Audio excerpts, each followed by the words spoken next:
فقہائے احناف نے اس حوالے سے لکھا ہے، کئی سارے مسائل ہیں، میں چیدہ مسائل آپ کے سامنے رکھنا چاہوں گا کہ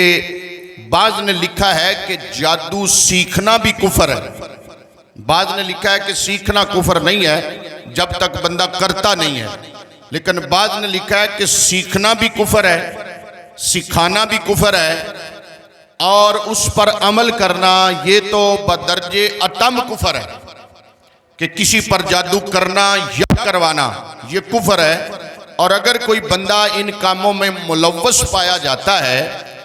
تو فقہائے کرام نے یہ فتاوی جات لکھے ہیں کہ ایسا بندہ اگر مل جائے اور اسلامی حکومت ہو تو حکومت کی ذمہ داری ہے کہ اس کو قتل کر دیا جائے، جادوگر کو جو جادو کرتا ہے، اور پھر فرمایا اگر عورت ہے تو اس کو قید کر دیا جائے۔ یہاں تک جو مسائل ہیں، اور جادو سے بچنے کے لیے یا جادو کو ختم کرنے کے لیے اگر کوئی چیز سیکھی جاتی ہے تو سیکھنے والے کے بارے میں اگر کفریہ کلمات نہیں ہیں تو پھر وہ کافر نہیں ہے، اگر اس میں بھی کفریہ کلمات ہیں تو پھر وہ یعنی تمام فقہائے کرام کے نزدیک وہ بندہ بھی کافر ہے جو جادو کرتا ہے اور جادو کرواتا ہے۔ اسی طرح جادو کی اقسام بھی ہیں، جو 8 اقسام جادو کی بیان کی گئی ہیں، ان میں سے ایک تو خالص کفر ہے، یعنی اللہ کے ساتھ شریک ٹھہرا دینا اور اللہ یعوذ باللہ وہ صفات بیان کرنا، اور پھر اسی طرح جنات کو تابع کرنا، یہ دوسری قسم ہے جادو کی، اور نمبر 3 مردہ انسانوں کی روحوں کو منتر کے ذریعے قید کرنا، یہ بھی تیسری قسم ہے جادو کی، اور اسی طرح نظر بندی کے ذریعے جادو وغیرہ کرنا یہ چوتھی قسم ہے، اور خیالی جادو یعنی تصویر وغیرہ سامنے رکھ کر جادو کرنا یہ 5ویں قسم ہے، اور دوائیوں کے ذریعے کیمیکل ہوتے ہیں بعض اوقات، آج کل زیادہ تر یہی چل رہا ہے کہ دوائیوں کے ذریعے لوگ جادو وغیرہ کرتے ہیں، کپڑے کو چھوٹا کر دینا، بڑا کر دینا، پانی کو گھما دینا، پانی کا رنگ بدل دینا وغیرہ وغیرہ، یہ دوائیوں کے ذریعے جادو ہوتا ہے۔ اور اسی طرح 7 نمبر پہ جادو سحر جیل جس کو کہتے ہیں، سینسی آلات کے ذریعے، یہ جنہوں نے سائنس رکھی ہوتی ہے بعض کا تو وہ ایسے ایسے کام ہوتے ہیں کہ بندہ سمجھتا ہے شاید یہ جادو کر رہے ہیں۔ اور 8واں نمبر جو ہے اقسام جادو کی، اس میں ہے شعبدہ بازی، شعبدہ بازی یعنی ہاتھ کی صفائی، یہ سرکسوں کے اندر، ڈراموں کے اندر، اور اکثر آج کل جو 2 نمبر عامل بیٹھے ہوتے ہیں وہ سب شعبدہ بازی کرتے ہیں اور یعنی ہاتھ کی صفائی دکھاتے ہیں، ہم لوگ سمجھتے ہیں کہ شاید یہ جادو کر رہے ہیں۔ تو بہرحال یہ ساری جتنی بھی اقسام ہیں ان سب کو کرنے والا گنہگار تو پکا ہے نا، حرام کا مرتکب تو پکا ہے۔ اور بعض صورتیں ایسی ہیں کہ جادو کرنے سے بندہ کافر ہو جاتا ہے، کروانے والا بھی کافر ہو جاتا ہے۔ اور پھر اسی طرح جو جادو وغیرہ ہے اس کے بارے میں بڑی سختی سے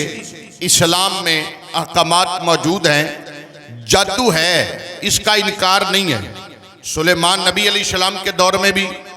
اور پھر موسیٰ علیہ السلام کے دور میں بھی آپ نے سنا ہوگا، قرآن پاک میں یہ سارا واقعہ موجود ہے سورہ بقرہ کے اندر، کہ اللہ کے نبی حضرت موسیٰ علیہ السلام نے جب فرعون کا سامنا کیا تھا تو سامنے جادوگر تھے، موسیٰ علیہ السلام اور فرعون آمنے سامنے تھے، اور موسیٰ علیہ السلام کا مقابلہ کن سے ہوا تھا؟ جادوگروں سے ہوا تھا۔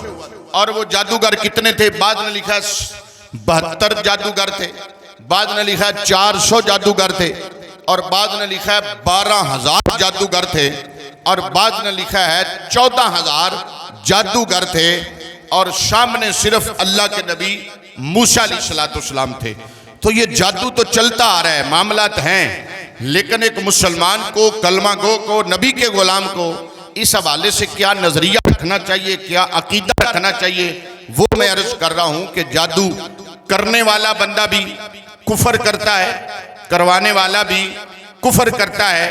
اور بعض اوقات انسان اس حد تک چلا جاتا ہے کہ اس کا ایمان ضائع ہو جاتا ہے، وہ ایمان سے خالی ہو جاتا ہے۔ حدیث مبارکہ میں آتا ہے کہ جس نے جادو کیا اس نے شرک کیا۔ کیا کیا؟ بولیے، یہ موضوع ہے ذرا خشک سا، یعنی اس میں ذرا وہ تری مری نہیں ہے، خشک سا موضوع ہے، اس کو آپ ذرا محبت سے سماعت فرمائیں۔ یہ آج کل ہمارے معاشرے میں اللہ کریم معاف فرمائے ہر گھر میں یہ مسائل موجود ہے، ہر بندہ اس سوچ کے اندر مبتلا ہے، جبکہ میرے نبی پاک صلی اللہ علیہ وسلم کا فرمان ہے، ترمذی شریف کی حدیث مبارکہ ہے کہ ہر شر کو پیدا کرنے والا اللہ ہے اور ہر خیر کو پیدا کرنے والا اللہ ہے۔ جو تکلیف تمہیں آنی ہے، دنیا زور بھی لگا لے روکنے کی، اگر آنی ہے تو وہ آ جانی ہے، اور جو بھلائی تمہیں پہنچنی ہے دنیا جتنی مرضی روک لے، جب اللہ نے بھلائی عطا فرمانی ہے تو وہ بھلائی تمہیں ملنی ہے۔ تو اس لیے یہ نظریہ ہونا چاہیے، جس نے جادو کیا، حدیث مبارکہ میں آتا ہے، یہ کنز العمال شریف 17,646 نمبر حدیث مبارکہ ہے، سرکار فرماتے ہیں جس نے جادو کیا اس نے شرک کیا۔ آج آپ دیکھ لیں امت کتنی اس غلوف کے اندر، اس جہالت کے اندر مبتلا ہے کہ شہر کے اندر چلے جائیں، ہر کوچہ میں، ہر فٹ پاتھ کے اوپر آپ کو اس طرح کا شعبدہ باز بندہ ملے گا، ہر محلے کے اندر اس طرح کا کام کرنے والا کوئی نہ کوئی عامل ملے گا۔ اور یہودیوں نے کتاب الہی کو چھوڑ دیا تھا اور اس علم کو حاصل کرنا شروع کر دیا تھا،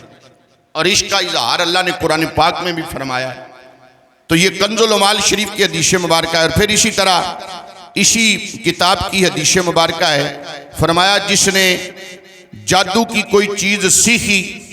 اس کی آخری عمر خطرناک ہوگی، یعنی جب وہ آخری عمر کے حصے میں جائے گا جادو کرنے والا اور جادو کروانے والا، تو سرکار فرماتے ہیں اس کی آخری عمر خطرناک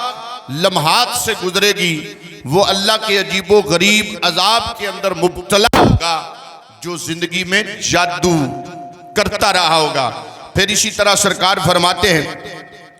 کہ جادوگر جو ہے اس کی اللہ دعا قبول نہیں فرماتا، جادوگر کی دعا جو ہے وہ قبول نہیں ہوتی ہے۔ پھر اسی طرح حضرت عمر پاک رضی اللہ تعالیٰ عنہ نے جادوگر کے بارے میں جب آپ کو پتہ چلا تو آپ نے اس کو پکڑا اور اس کے سینے کو کچل دیا حتیٰ کہ وہ مر گیا۔ حضرت عمر پاک رضی اللہ تعالیٰ عنہ نے فرمایا کہ قرآن کے ہوتے ہوئے اور مصطفیٰ کے فرمان کے ہوتے ہوئے جو اس طرح کا علم حاصل کرے، عمر اس کے لیے یہی فیصلہ کرتا ہے، بھئی قرآن موجود ہے، میرے نبی کا فرمان موجود ہے، پھر اس طرح کے علم کو حاصل کرنا، اس طرح کے لوگوں کے پیچھے جانا، اپنے نظریات اور عقائد کو کمزور سمجھنا اور سمجھنا کہ اب میں لاچار ہو چکا ہوں، میں کر کچھ نہیں سکتا، میرے اوپر جادو ہو چکا ہے، اس کا حل کوئی نہیں ہے، اور اس طرح کے لوگوں کے پاس جانا جن کے دین قریب تک بھی نہیں ہے، یہ انسان کے ایمان کی کمزوری ہے۔ پھر آگے سنیے،